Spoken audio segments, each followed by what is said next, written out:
Hey guys, today I'm going to be assembling and using this Mossy Oak Biologic silo feeder that I bought at Walmart, guys.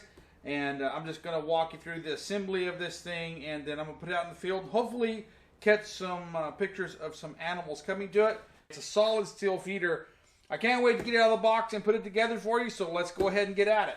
Guys, I just got this thing out of the box here, and it's got 75 pounds worth of metal in it.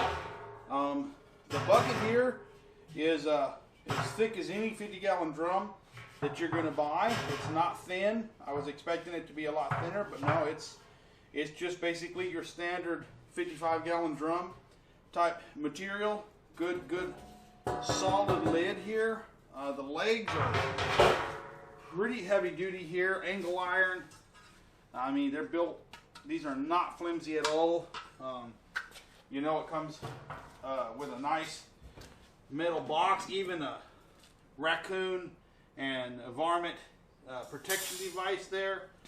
You know, I'm pretty impressed so far. Let's put this baby together and get it out in the field and see how it works.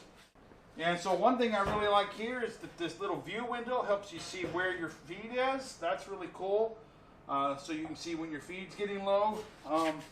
Really thoughtful design. Really like this thing so far. But you know, the main thing is, how does it work in the field? So let's get it put together and put it out there.